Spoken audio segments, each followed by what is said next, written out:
감동적인 찬양입니다. 참 은혜스럽습니다.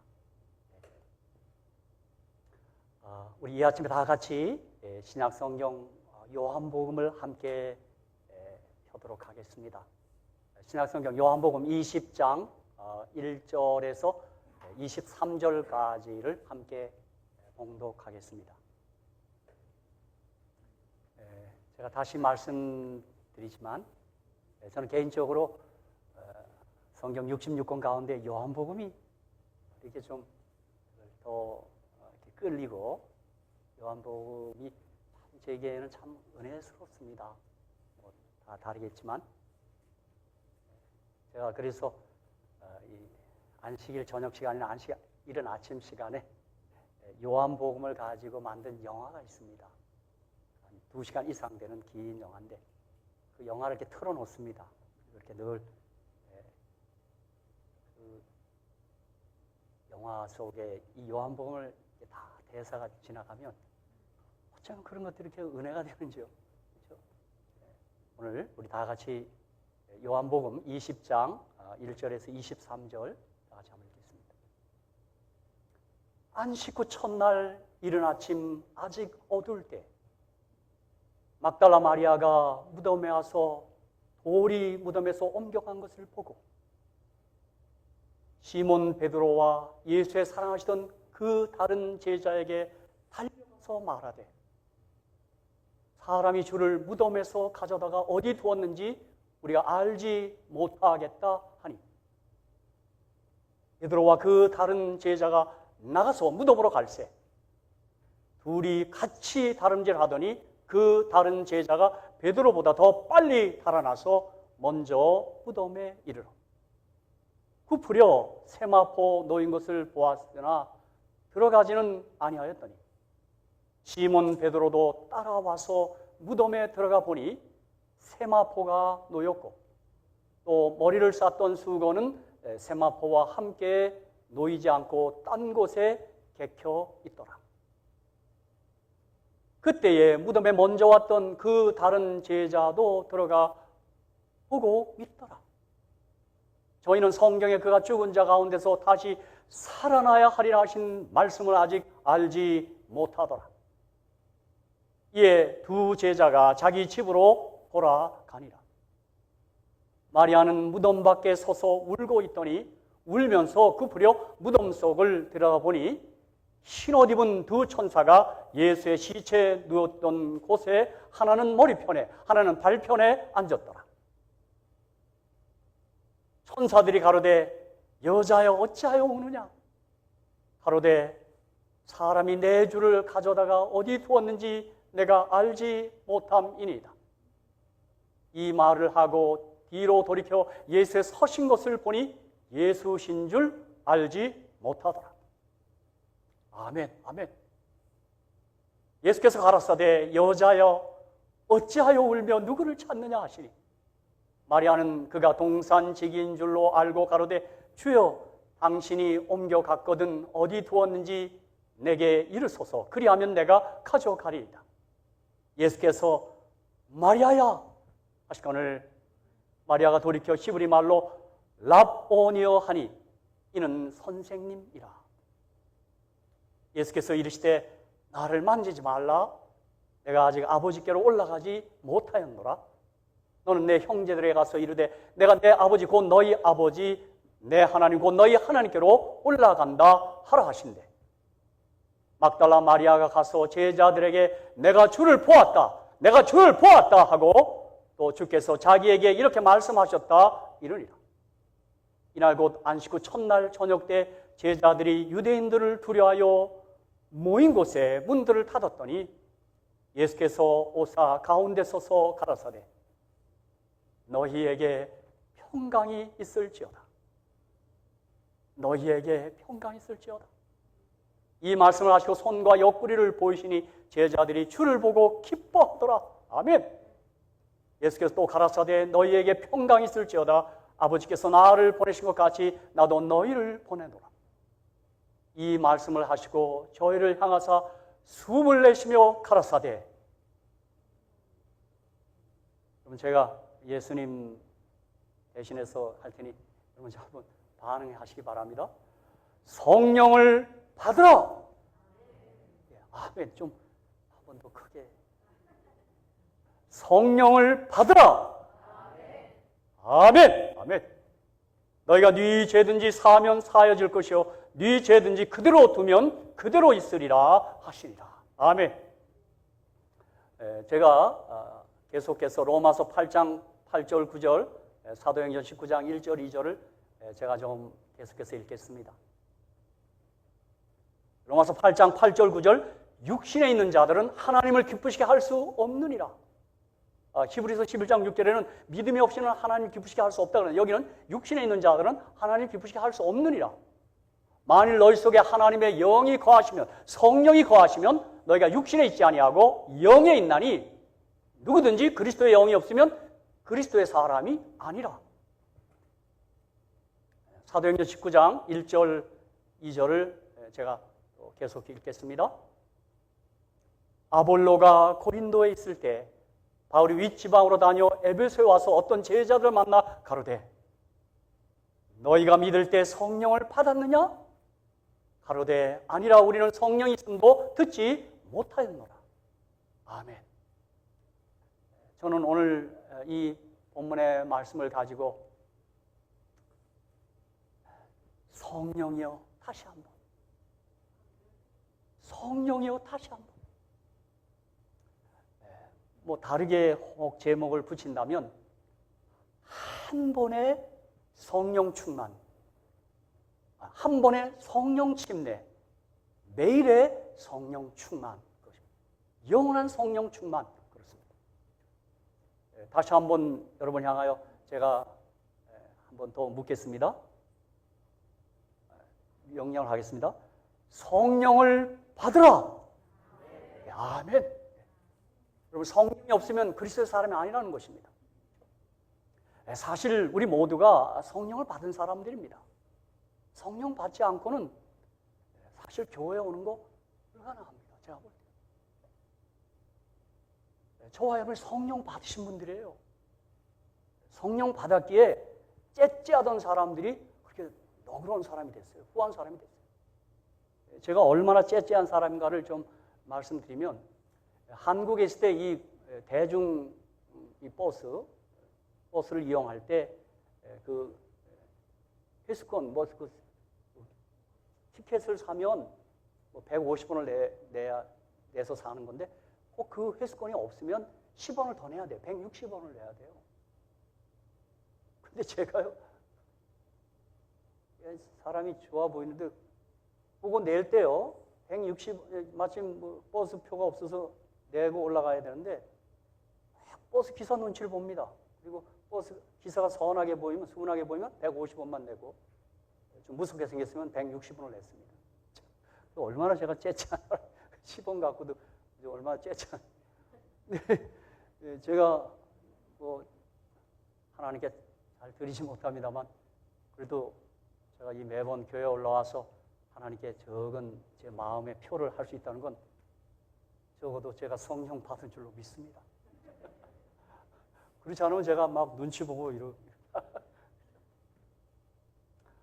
사랑하는 성도 여러분, 우리 기독교 신앙은 예수 그리스도라는 한 인격, 한 사람 위에 세워집니다. 한 하나님 위에 세워집니다. 그럼 오늘 기독교에서 제일 중요한 것은 예수 그리스도입니다. 예수께서 주신 가르침보다도 훨씬 더 중요한 것이 예수님 바로 그분입니다. 물론 우리가 예수님과 그분의 교훈을 분리해서 생각한다는 자체가 어떤 어폐가 있긴 하지만 어쨌든 기독교에서 제일 강조점을 두는 것은 바로 예수 그리스도 자신입니다. 불교도 그렇고 유교도 그렇고 중요한 것은 그들 종교에서 중요한 것은 부처나 공자 자신이 아니라 부처의 가르침과 공자의 가르침이 중요합니다. 즉 대부분의 타 종교들은 교훈만 가지고도 얼마든지 그들의 종교를 성립시킬 수 있습니다. 그러나 우리 기독교는 다릅니다. 우리 기독교는 예수 그리스도의 교훈을 믿음으로써가 아니라 예수 그리스도 그분을 믿음으로써 구원을 얻습니다. 제가 늘 말씀드리는데 제가 성경과 다른 책의 차이가 뭔가 봤더니 여러분 제가 책을 참 여러 번 읽었고 제가 분명히 말씀드리는 것은 다른 책들은 그 성경의 내용을 파악하기 위해서 읽습니다. 근데 이 성경은 이 성경의 내용보다도 성경의 주인공 되시는 하나님과 예수님, 성령님을 알아가는 것이 중요합니다. 그래서 우리 예수님이 너희가 영생을 생각하고 이 성경을 상고하니 이 성경이 곧 내게 대하여 증거하는 것이에요. 그러면 성경을 읽어갈 때 성경의 내용을 잘 파악하고 깨우치는 것 이상 성경 속에 자리하고 계신 하나님, 예수님을 알아가는 것이 중요합니다. 이것이 기독교의 독특성입니다. 그러므로 예수 그리스도를 누구로 알고 있느냐, 그리고 그 예수 그리스도에 확신이 있느냐 없느냐가 기독교에서 가장 중요시되는 문제입니다. 저는 방금 설교하러 올라올 때도 어떤 마음속에 기도를 드리고 올라왔냐 하면 저는 항상 요한복음 12장에 있는 말씀을 늘 염두에 두고 설교합니다. 선생이요, 우리가 예수를 배웠고자 하나이다. 저는 오늘 이 자리에서 다른 어떤 것보다도 어떤 교훈과 가르침보다도 저는 오늘 우리 사랑하는 성도님들에게 어떻게 하든 그 예수를 보여주는 일에 초점을 맞추고 싶습니다.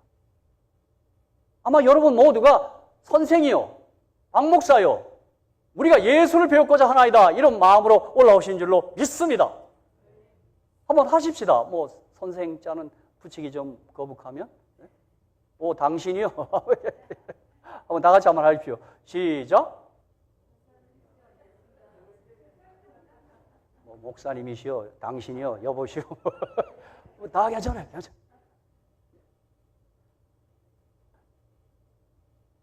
다시 말씀드립니다. 기독교는 곧 예수 그리스도입니다. 기독교의 독특성은 예수 그리스도에 대한 신앙 고백에 있습니다. 예수 그리스도가 빠져있는 교회, 예수 그리스도가 빠져있는 신앙 고백은 아무 의미가 없습니다. 그러므로 이 세상의 가장 위대한 발견은 예수가 그리스도이심을 아는 것이고 이것은 성령의 역사를 통해 이루어지는 것입니다. 저는 다시 한번 고백하고 싶습니다. 주는 그리스도시요 살아계신 하나님의 아들이시니이다. 아멘! 성령이 역사한 줄로 믿습니다. 그렇죠? 아마 여러분도 그러한 고백을 늘 하고 사시는 줄로 믿습니다. 그러므로 저와 여러분의 손에는 천국 열쇠가 들려져 있습니다. 예수 그리스도 자신을 하나님이라고 주장한 죄로 사형받았고 제자 교육의 핵심은 자신을 하나님으로 믿게 하는 것이었습니다. 예수 그분은 하나님만 할 수 있는 말을 하고 하나님만 할 수 있는 일을 행하고 하나님처럼 죽고 하나님처럼 부활하여 제자들이 그를 하나님으로 믿게 하였고 그렇게 전하게 하였고 그렇게 전하다 죽게 했고 하나님만 줄 수 있는 새 삶을 주었고 역사를 AD와 BC로 바꾸어 놓았습니다. 제가 방금 설교하기 전에 말씀드린 것처럼 제가 오늘 아침에도 마침 제가 아침에 그 요한복음 영화를 한 2시간 이상 되는 영화를 탁 틀었는데 막 요한복음 6장을 지나가는 것입니다. 제가 어제 잘 때도 틀어놓고 자다가 꺼졌더라고요. 잠들면서요. 다시 트니까 오늘 요한복음 6장이 나와요. 여러분 오병이어 기적을 영화로 만들었어요. 나 오늘 그 영화를 지나가면서 이렇게 섰어요. 이렇게. 와, 여러분, 5,000명을 먹여요. 예? 여러분, 그 현장에 우리가 있어서 어땠을까요, 여러분? 그렇죠? 그리고 그 같은 장에 주님 무리를 걸어요, 무리를요. 정말, 여러분, 그건 표적입니다. 그가 하나님이심을 우리에게 말해주는 표적입니다. 그건 기적이 아닙니다. 사인입니다, 사인. 여러분, 그 하나님 우리가 지금 믿고 있는 것입니다, 여러분. 그렇죠? 네. 그리고 오늘 아침 우리는 이 제7일 안식일에 그 하나님을 경배하기 위하여 이곳에 올라온 것입니다, 여러분. 그렇죠? 우리가 이 자리에 올라올 때 우리가 얼마나 감격하고 설렜습니까, 그렇죠? 그 주님을 경배하고 찬양해요. 그리고 우리가 늘 고백하는 대로 그 주님은 구름 타고 다시 오실 줄로 믿습니다. 여러분, 저는 어제 저녁에도 잠깐 설교 중이었지만 전 제가 살았을 때 주님 맞이하면 좋겠어요. 예, 뭐 변이나 아니라 뭐 델타다 뭐 오메가다 다 오라 그러세요. 예? 재림의 징조로 생각하랍니다. 그렇죠? 더 무서운 재앙들이 지금 우리 앞에 다가서고 있는지 몰라요. 그렇죠? 우리는 오히려 그것이 주의 다시 오심의 징조로 생각해서 지금 주님의 걸음이 더 성큼 우리 가까이 다가온 줄로 믿게 되는 것입니다. 여러분, 다시 한번 누가복음 22장 70절, 전 이 성경절을 대할 때마다 가슴이 이렇게 꽉 들어차는 것 같아요. 다 가로되 그러면 내가 하나님의 아들이냐? 제사장들이 묻습니다. 대제사장이 내가 하나님의 아들이냐?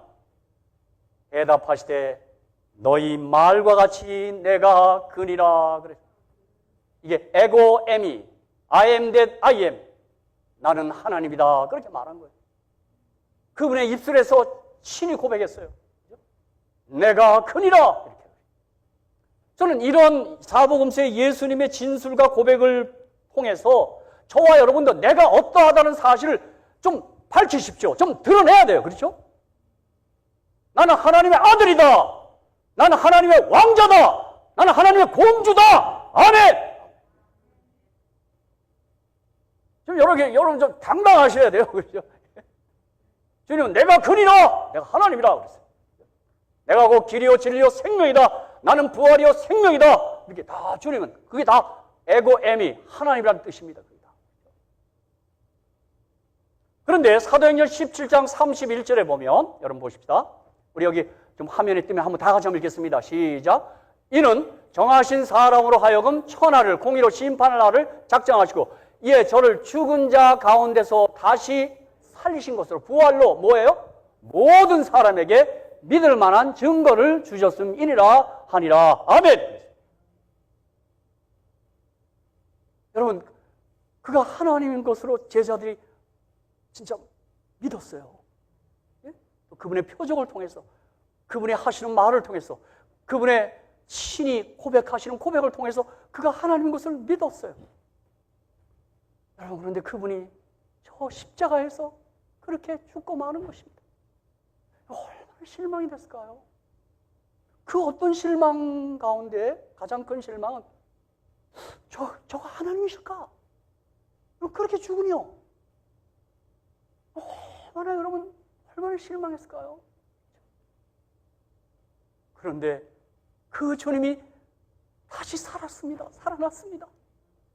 그 부활로 모든 사람들에게, 제자들에게 먼저 믿을 만한 증거를 주신 것입니다.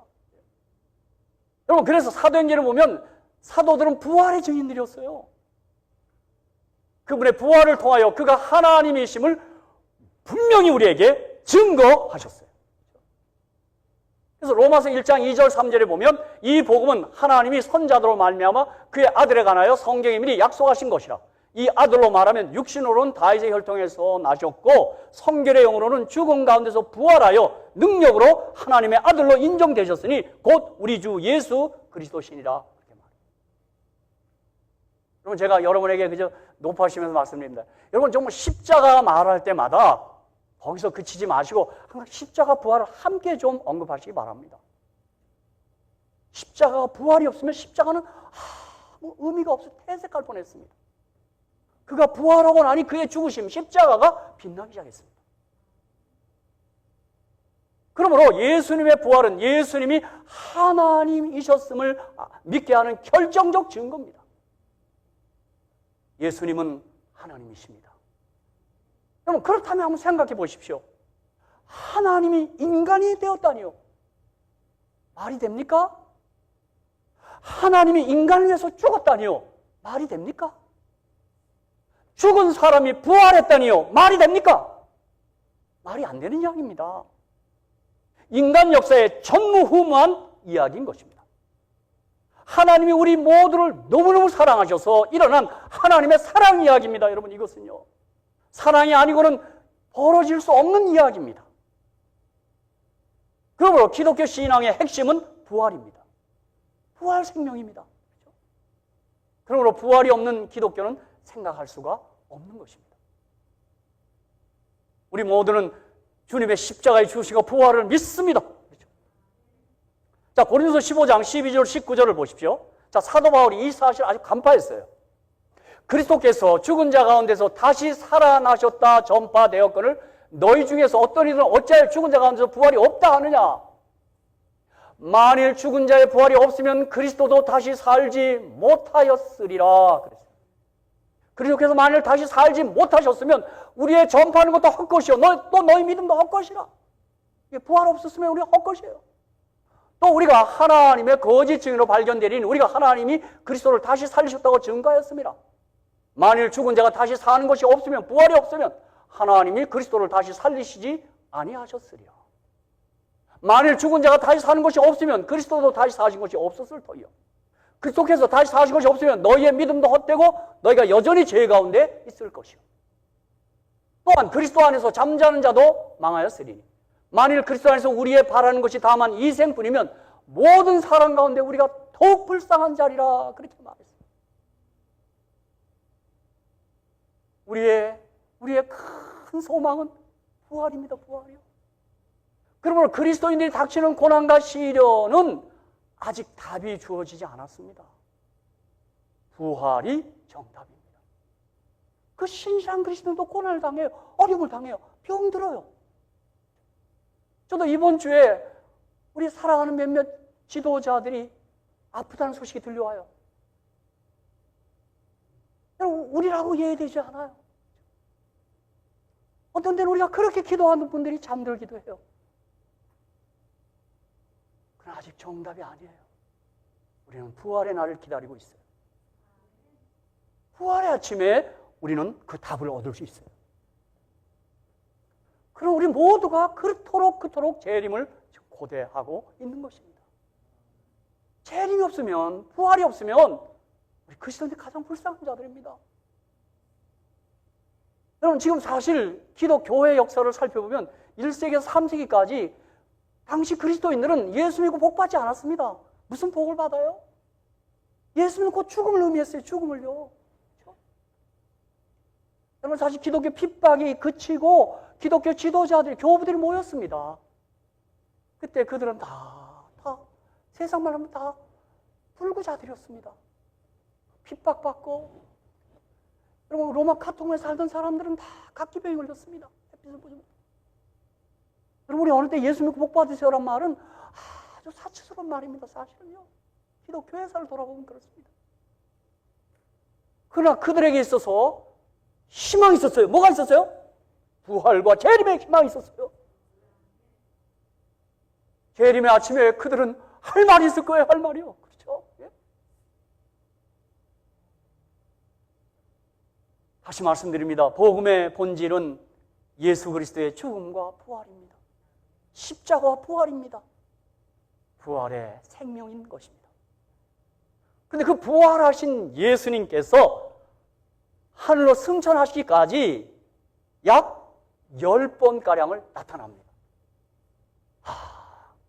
그 10번의 나타남, 그 부활하신 예수님을 본 사람들은 복받은 사람들.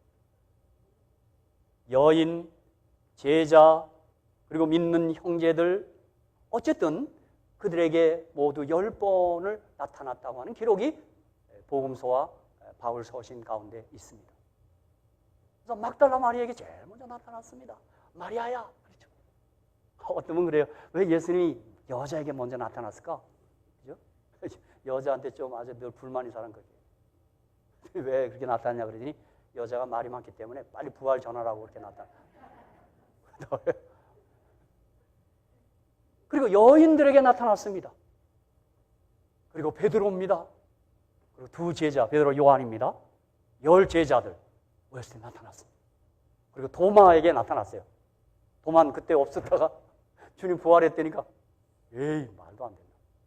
그래갖고 나는 보기 전까지 못 믿겠다고 그러더니 주님이 나타나서 막 넣어보라 그랬어요.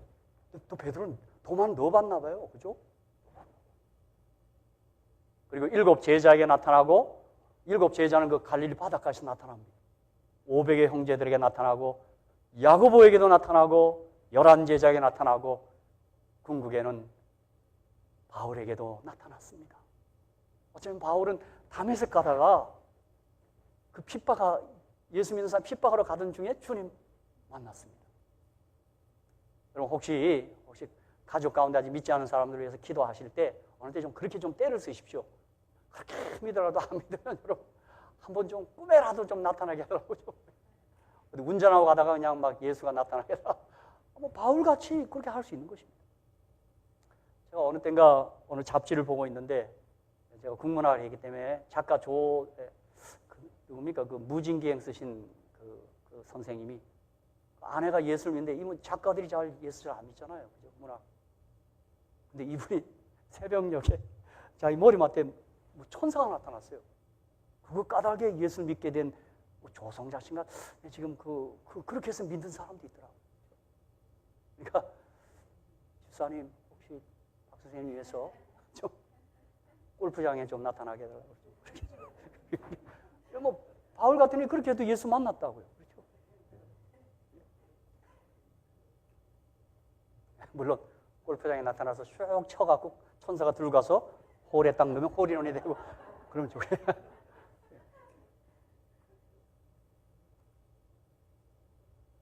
다시 말씀드립니다. 주님이 나타나셔서 제자들에게 보이시고 오늘 기록을 통하여 우리도 주님의 부활을 보이게 하신 목적이 어디에 있을까요? 그것은 부활을 믿게 하셔서 십자가와 부활의 증인으로 우리를 삼으시고 세계 선교의 사명, 우리 모두 부활의 증인이 되기 위하여 주님이 우리에게 보이셨다고 믿습니다. 그러므로 이 시간 우리 요한복음 20장 부활하신 예수님께서 제자들에게 말씀하신 말씀을 통하여 함께 은혜를 받고자 합니다. 오늘 저는 주님이 하신 명령일까? 부탁, 괜찮아요. 두 가지예요. 평강이 있을지어다. 성령을 받으라. 이 두 말씀 한 거예요. 여러분, 주님이 부활하셔서 하신 말씀이라면 그 중요성이 아주 중요합니다. 이 요한복음 20장 19절, 20절, 26절에 이날 곧 안식 후 첫날 저녁 때 제자들이 유대인들을 두려워하여 모인 곳에 문들을 닫았더니 예수께서 오사 가운데 서서 가라사대 너희에게 평강이 있을지어다. 이렇게 이 말씀을 하시고 손과 옆구리를 보이시니 제자들이 주를 보고 기뻐하더라. 여러분 부활하신 예수 보고 기뻐했어요. 평강이 있을지어다. 21절 예수께서 또 가라사대 너희에게 평강이 있을지어다. 아버지께서 나를 보내신 것 같이 나도 너희를 보내노라. 또 26절에도 여드레를 지나서 제자들이 다시 집안에 있을 때 동마다 함께 있고 문들이 닫혔는데 예수께서 오사 가운데 서서 가라사대 너희에게 평강이 있을지어다. 아멘! 여러분 부활하신 예수님이 하신 말씀이라면 우리가 아멘으로 받으셔야 합니다. 여러분 이 평강이란 말, 평화라는 말, 이게 히브리어로는 샬롬입니다. 샬롬. 여러분 한번 좀 인사하십시오. 샬롬. 샬롬. 평화. 우리 한국말도 비슷하겠죠. 안녕하세요. 진지 잡으셨습니까? 지금은 진지 잡으면 안 합니다. 지금은 먹을 게 많기 때문에. 가나시를 진지 안 해요.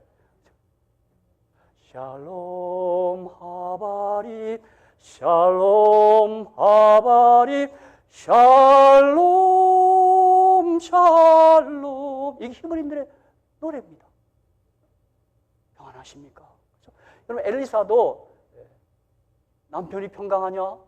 자식이 평강하냐? 그렇게 묻습니다. 샬롬, 샬롬. 아마 그들은 유대인들은 그 독일 히틀러 그 홀로코스트에 보면 그들이 가스실에서도 그들은 서로 쳐다보며 샬롬, 샬롬 했습니다. 평안하냐?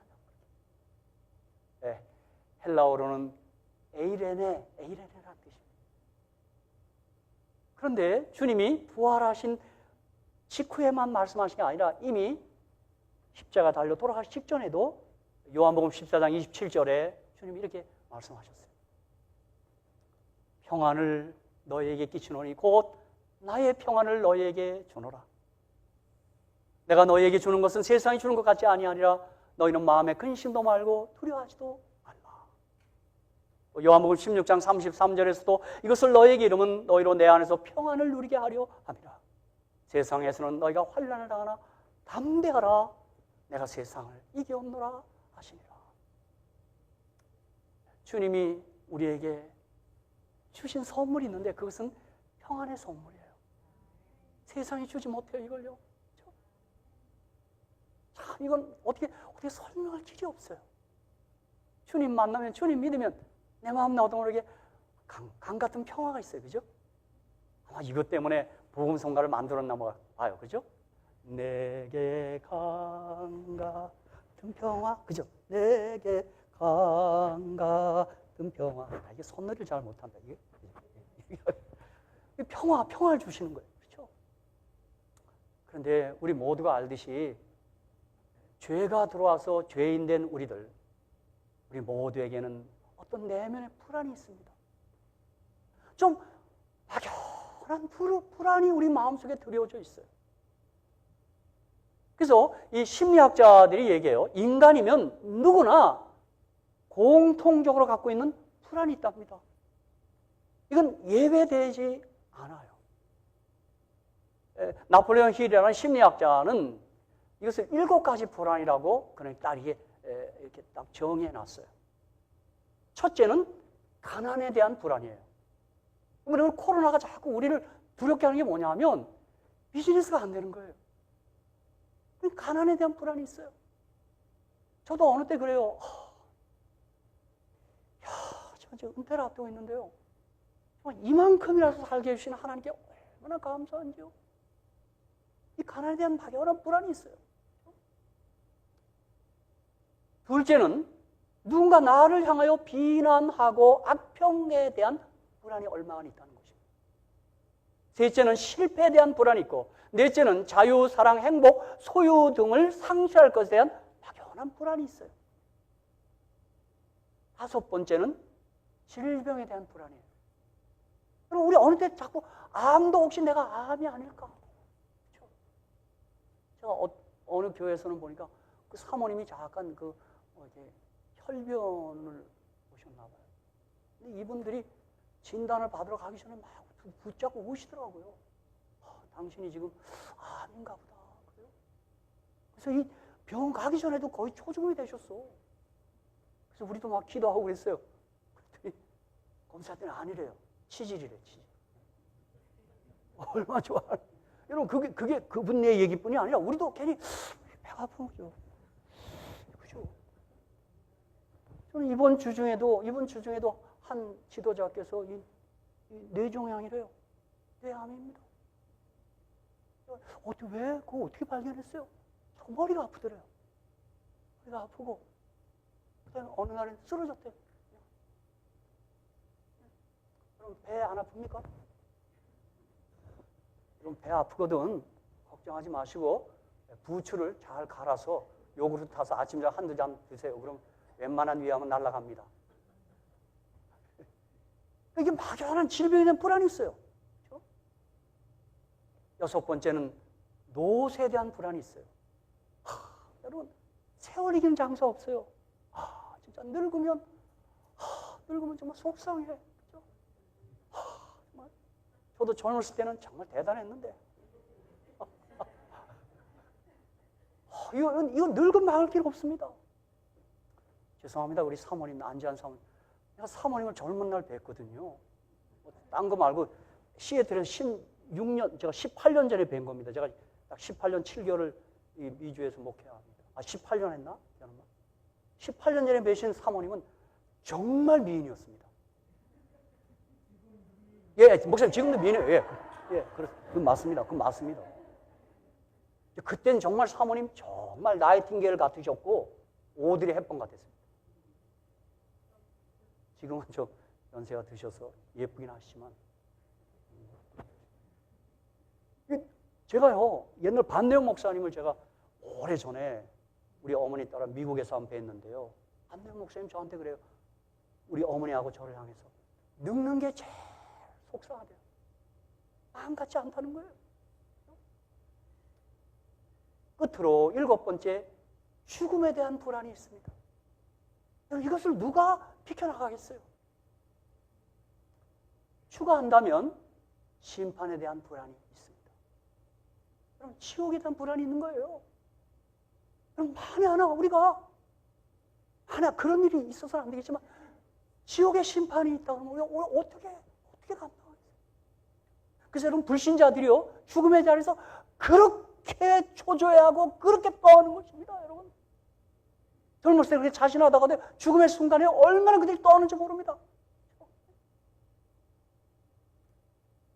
이렇게 존재적으로 불안한 우리들을 향하여 주님이 평강하라, 평강이 있을지어다 그렇게 부활하신다 우리에게 말씀하는 것입니다.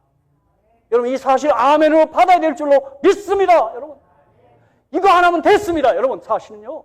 그렇죠? 그런데 우리 주님께서 단순히 평강뿐만 아니라 평화뿐만 아니라 주님이 약속하신 게 제가 볼 때는 6가지가 있더라고요.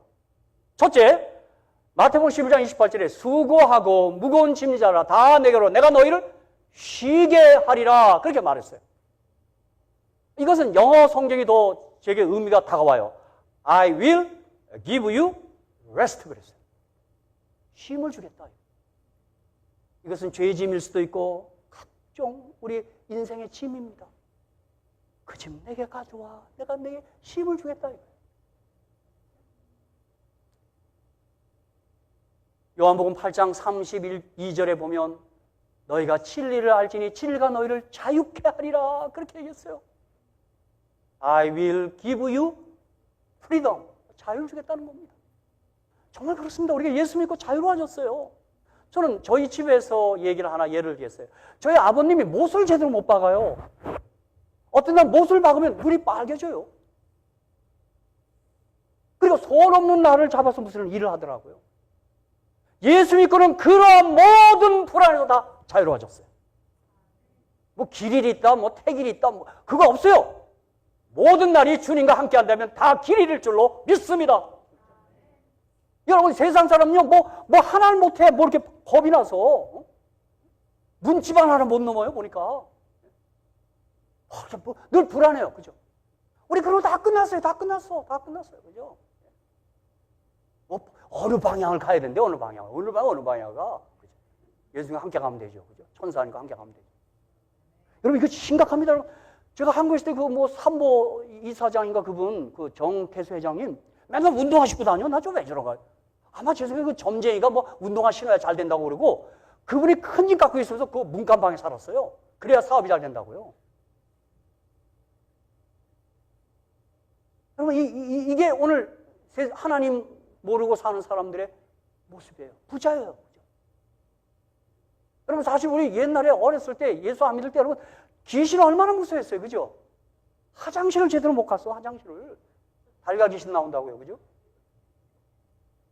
뭐 제가 알고 있는 그 한 장교는 화장실 갈 때 꼭 사모님을 모시고 갔어요. 겁이 나갖고. 이제 미안하니까 여보 안 무서워 그래요. 여보 나 안 무서운데 그랬더니 역시 당신은 장교 아내야 그러더라고요. 여러분 우린 귀신 무섭지 않아요. 귀신 무섭지 않아요.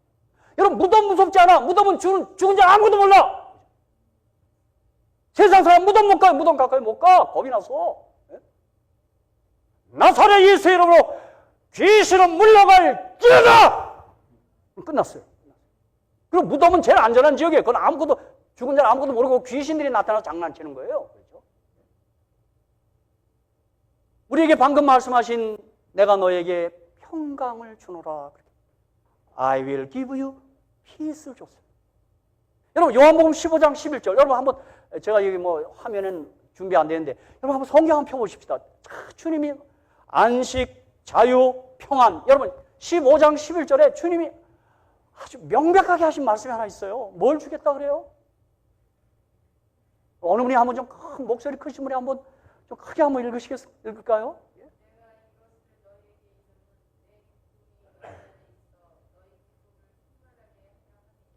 아멘! 아멘. 지금 뭐 주겠다는 겁니까? 기쁨을 주겠다는 것입니다. 내 기쁨을 주겠다는 거예요. 그죠? 집사님 이왕 읽으면 17장 13절 요한복음. 여러분 요한복음이 참 좋은 책입니다. 요한복음 17장 13절에 무슨 말씀하셔요? 주님이 또 한 번 얘기한 거예요. 또 한 번요.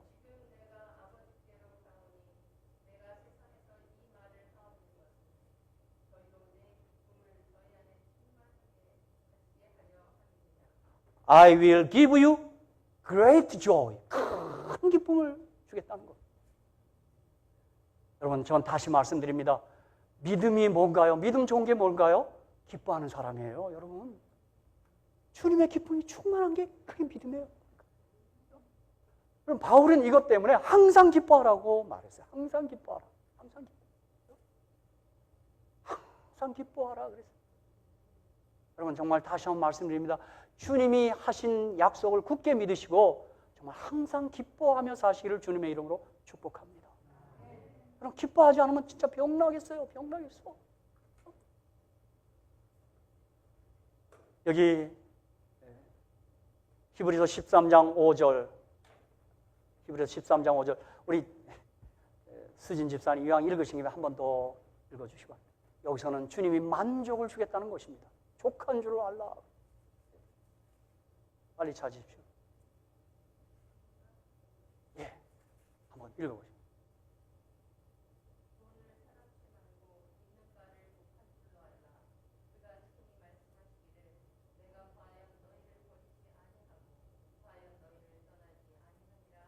예, 만족을 우리에게 주겠다는 겁니다. 우리가 뭐 많이 가졌든 적게 가졌든 우리에게 만족을 주시겠다고 말씀한 거예요. I will give you satisfaction. 끝으로 주님이 우리에게 요한복음 16장 3절에 내가 세상을 이겼노라, 내가 너에게 승리를 주겠다는 겁니다. I will give you victory. 여러분, 사실 살아서 구원받는 게 이 6가지를 우리가 마음껏 누리고 사는 것이 살아서 받는 구원입니다. 죽어서 받는 구원은 천국이고 저 하늘나라고, 지금 살아서 받는 구원은 주님 말씀 누리는 안식, 자유, 평안, 기쁨, 만족, 승리, 이것이 우리가 살아서 누리는 구원입니다. 저는 우리 살로서 우리 사랑하는 믿음의 가족들이 살아서 이 구원을 풍성히 누리며 사시게 되기를 주의 이름으로 축복합니다. 그게 믿음입니다, 여러분. 그렇죠? 그래서 여러분, 무슨 잠이 있어요? 혹초막 속에 거해도 뭐예요? 주님 계시면 그것이 천국이에요. 그렇죠? 네. 혹 아파트에 살아도 주님 안 계시면 거긴 지옥이에요. 그런데 여러분, 이 평안, 안식, 자유, 기쁨, 승리가 저절로 된 것이 아닙니다. 이것은 바로 주님이 당하신 고난과 그분의 죽으심 때문에 우리에게 주어진 것입니다. 우리 요즘 이사야서를 읽고 있는데 이사야 53장 5절 6절에 그가 찔림은 우리의 허물을 인하며 그가 상함은 우리의 죄악을 인함이라. 그가 징계를 받음으로 우리가 평화를 누리고 그가 채찍에 맞음으로 우리가 나음을 입었도다. 우리는 다 양 같아서 그를 행하여 각기 제 길로 갔거늘 여호와께서는 우리 무리의 죄악을 그에게 담당시키셨도다. 아까 오늘 아침 우리 가족 안에서 누리는 쉼, 정말 참 이 가족 진짜 그래요. 근데 여러분, 가족이 늘 싸우지 않고 평화롭게 지내는 방법이 있답니다. 어느 집이 늘 그렇게 살아요. 우리 집 맨날 싸우는데 저희 집 맨날 좋아. 그래서 체면 무릎쓰고 물어봤대요. 어떻게 하시길 그렇게 행복하게 사자 그랬더니 우리는 다 죄인이기 때문에 그렇습니다. 죄인들이 모여 살아서 그랬다는 거예요. 예를 들면서 어쩌다가 며느리가 밤에 잘못 쳐서 물이 엎질러졌어요. 근데 보통 집은 뭐라 그래요? 어떻게 여자가 칠칠 말아서 그걸 물을 다 엎냐 그래요. 그럼 그 아내는 뭐라 그래요? 당신은 그거 봤으면서 왜 안 치웠어? 시어머니까지 뭐라 그래요? 어머니는 아까 그거 마시고 나서 거기다 뒀어요. 막 서로. 근데 늘 죄인들이 모여 사는 집은 뭐예요? 아유, 어머니, 제가 잘못했어요. 남편은 뭐라 그래요? 아니야, 내가 밤에 안 쳐서 내가 잘못했어. 내가 죄인이야. 어머니가 뭐라 그래요? 아니다, 내가 잘못한 거지. 서로 죄인들끼리 살면 안 그래요. 그죠? 우리 보세요. 늘 갈등이 원해. 다 잘나서 그래. 다 의인이라서. 그렇죠? 한번 따라 합시다. 내 탓이요. 내가 죄인이요. 표정이 그러세요. 죄인이 좀 죽었듯이. 근데 보니까 어느 교회가 내 탓이요는 운동을 벌였어요. 근데 그걸 다 차 뒤에다 붙이고 다녀. 그러니까 따라오는 사람 네 탓이란 말이에요. 내 탓은 아니고. 여러분, 진짜 다 죄인으로 사셔야 돼요. 죄인이면 우리 뭐 지적할 권한 없어요. 그래서 우리 주님이 니네 둘보나 좀 봐라. 전봇대나 남의 티 얘기 보지 말고. 그렇죠? 우리 남 지적하면 하나님께 하나 가고 이거 세 개는 나한테 오는 거예요. 사랑하는 성도 여러분, 그 죄악을 주님이 걸머지시고 골고다로 가셔서 그분이 내게 평화를 선물하신 거예요. 고린도후서 5장 21절에 하나님이 죄를 알지도 못할 자로 우리를 대신하여 죄를 삼으신 것은 우리로 하여금 저희 안에서 하나님의 의가 되게 하려 하십니다. 고린도서 8장 9절 우리 주 예수 그리스도의 은혜를 너희가 알거니와 부요하신 자로서 너희를 가난하게 되심은 그의 가난함을 인하여 너희로 부욕해 하려 하심이니라 그랬어요. 여러분, 주님이 나 때문에 죄가 되시고 가난하게 되시고 주님이 나 때문에 정말 고통을 당하셔서 내게 평화를 선물하셨어요. 그래서 여러분, 우리가 성경을 보면서 제가 성경을 묵상하면서 내가 깨달아지는 거 하나 있었어요. 그건 뭐냐면요, 저는 남을 사랑할 권리밖에 없더라고요. 제가 성경을 읽으면서 내린 결론입니다. 남을 비판할 때가 자격이 안 돼요. 제가 더 많은데. 사랑하는 성도 여러분, 예수 안에서 평강하시기를 다시 한번 주의 이름으로 축복합니다. 여러분, 다시 근원적인 불안을 주님께 가져가셔서 평안으로 바꾸시기 바랍니다. 그 길밖에 없습니다. 그리고 이상해요. 진짜 주님 바라보고 주님 의지하면 내 마음에 나도 알 수 없는 이상한 평안이 밀려와요. 그거 어떻게 설명할 길이 없어요. 가만히 잔잔한 평화가 있어요. 이제 또 두 번째는 요한복음 20장 22절 23절 이 말씀을 하시고 저희를 향하사 숨을 내쉬며 가라사대 때 성령을 받으라 그렇게 얘기했습니다. 너희가 네 죄든지 사하면 사하질 것이요 네 죄는 그대로 두면 그대로 있으리라. 이것은 뭐냐 하면 우리가 예수님이 용서하시는 사죄를 선포할 권한을 주셨다 이 말이에요. 예수 안에서 죄가 용서할 수 있다는 사실을 좀 선포하라 이 말이에요. 더 중요한 사실은 성령을 받으라 그렇게 말씀하는 거예요. 이것도 이미 예수님이 십자가 달려 돌아가기 전에 요한복음 14장, 15장, 16장에 주님이 보혜사를 보내주실 것을 이미 말씀하셨어요. 부활하신 직후에도 성령을 받으라 말씀하셨지만 그 전에 이미 예언하신 거예요. 요한복음 14장 16절 17절 내가 아버지께 구하겠으니 그가 또 다른 보혜사를 너에게 주사 영원토록 너희와 함께 있게 하시니 저는 진리의 영이라 세상은 능히 저를 받지 못하나니 이는 저를 보지도 못하고 알지도 못하니라. 그러나 너희는 저를 아나니 저는 너희와 함께 거하시며 또 너희 속에 계시겠습니다. 요한복음 15장 26절 내가 아버지께서 너에게 보낼 보혜사 곧 아버지께서 나오시는 진리의 성령 오시되 그가 나를 증거하실 것이요 너희도 처음부터 나와 함께 있었으므로 증거하느니라. 요한복음 16장 7절로 11절에도 그러하나 내가 너에게 실상을 말하니 내가 떠나가는 것이 너에게 유익이라 내가 떠나가지 아니하면 보혜사가 너에게로 오시지 아니할 것이요 가면 내가 그를 너에게로 보내리니. 성령 보내주시겠다고. 또 다른 보혜사, 카운셀러, 컴포터, 상담자, 우리 위로자예요. 좋으신 하나님이십니다.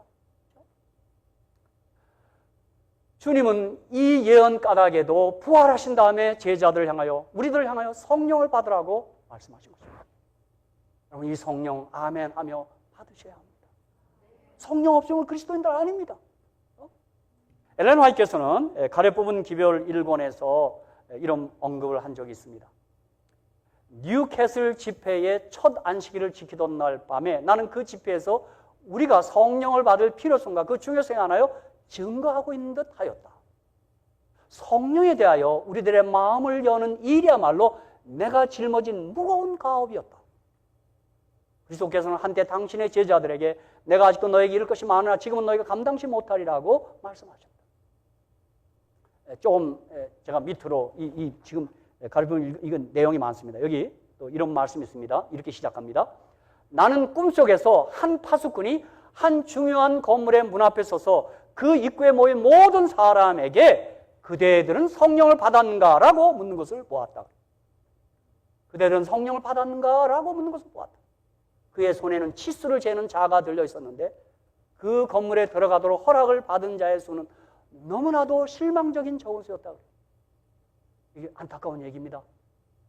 그리스도인들이 있는데 신자들이 있는데 성령을 받지 않은 거예요. 그는 이렇게 말하였다. 인간으로서의 그대의 크기란 너무나도 보잘것없다. 그러나 만일 그대가 아는 지식을 따라 예수 그리스도 안에서 장성한 분량에 이르게 된다면 그대는 어린 양의 혼인잔치에서 그리스도와 함께 자리를 같이 하도록 선정될 것이다. 그대는 영원한 시대를 통해서 그대를 위하여 베풀어진 잔치에서 주신 축복들에 대하여 끊임없이 배우게 될 것이다. 여러분, 성령 받으라는 이 말씀에 거듭거듭 아멘 하며 사시기를 주님의 이름으로 축복합니다. 이거는 한 번 맞고 그치면 안 됩니다. 한 번의 성령 침례, 매일의 성령 충만입니다. 제가 언젠가도 얘기했지만 성령을 소멸할 수 있어요. 그러나 빨리 성령을 구해서 성령 받아 다시 성령 충만하셔야 하는 것입니다. 그러므로 성령 충만은 거듭거듭 명령되고 약속되었습니다. 자, 여러분, 그런데 우리가 성경에서 우리에게 던지는 도전이 하나 있어요. 이게 사도행전 2장 1절로 4절이에요. 저는 그 성경절을 볼 때마다 얼마나 그 성경절이 부러운지요. 사도행전 2장 1절로 4절입니다. 우리 화면에 한번 띄워서 우리 다 같이 한번 보겠습니다. 확인해 보겠습니다. 자, 우리 잘 알고 있는 말씀이에요. 자, 시작. 오순절 날이 이미 이르매 저희가 다 같이 한 곳에 모였더니 호련히 하늘로부터 급하고 강한 바람 같은 소리가 있어 저희 안을 온 집에 가득하며 이어지는 말씀. 네, 가득하며 우리 다 같이 한번 읽읍시다. 시작. 3절부터 시작. 불의 여같이 갈라지는 것을 저에게 보여 각 사람이 임하여 있더니 4절 시작. 저희가 다 성령의 충만함을 받고 성령의 말하게 하심을 따라 다른 마음으로 말하기를 시작합니다. 전 여기서 제가 제 눈길을 끌고 마음을 끄는 게 뭐냐면 다 성령의 충만을 받았다는 거예요. 다 성령의 충만을 받았다는 거예요. 이게 초대교회입니다. 어떻게 이렇게 가능했을까요? 우리 예언의 신의 증언의 사도행전에도 있고 그렇지만 저는 사도행전 1장 3절과 1장 14절이 그 열쇠입니다. 그 비밀이에요. 복잡한 거 없어요. 자, 사도행전 1장 3절입니다.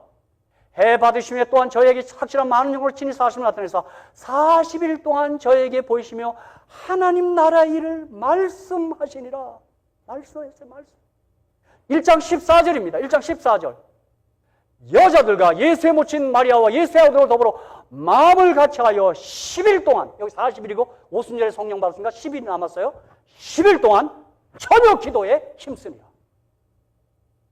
여러분, 성령 충만 다른 거 없어요. 말씀 펴십시오. 말씀 펴세요. 여러분, 아플 때라도 말씀 펴세요. 저는 오늘 아침에요, 제가 말씀 묵상하고 올리지 않습니까? 전 지금 홍희숙 어머니 집사님께서 퇴원하셔서 지금 아프신 거 알고 있어요.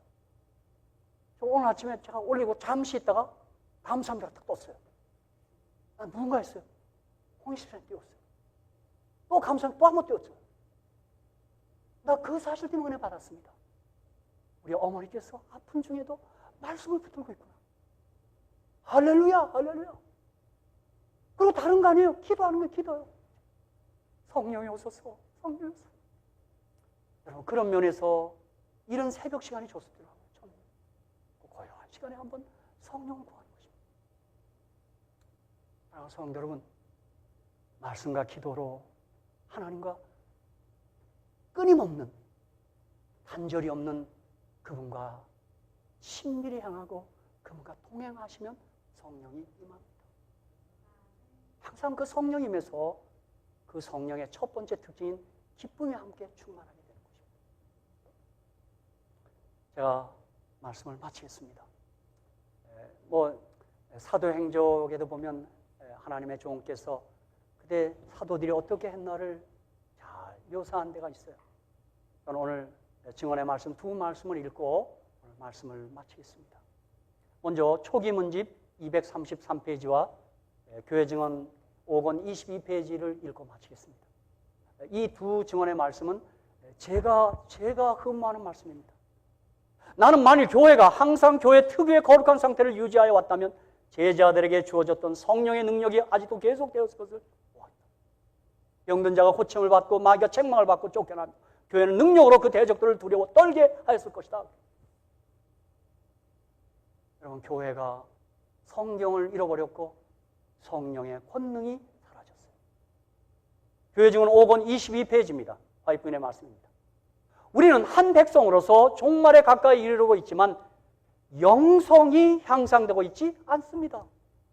우리 교회들 때문에 나의 마음은 밤낮으로 매일 아픕니다. 많은 교회들이 나아가고 있지만 뒷걸음질 치는 데서 그렇습니다. 하나님의 종께서 잠을 못 이루고 이런 기도를 교회에서 하고 있습니다. 오늘 우리 모두 우리가 속한 샬롯교회를 위하여 성령 충만하도록 기도해야 되겠지만 어느 때는 우리의 기도가 여기서 그치지 아니하고 저는 재림노원을 한번 들어봅니다. 재림노원이 성령 충만해야 돼요. 그렇죠? 어느 교회든 다, 모든 교회든 다.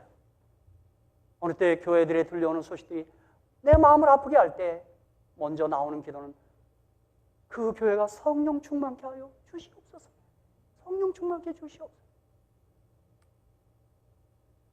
여러분 다시 한번 반응하고 마칩니다. 성령을 받으라! 오직 성령의 충만함을 받으라! 저보다 더 목소리가 지우고요. 다시 해요. 성령을 받으라! 네, 복 받으시기 바랍니다.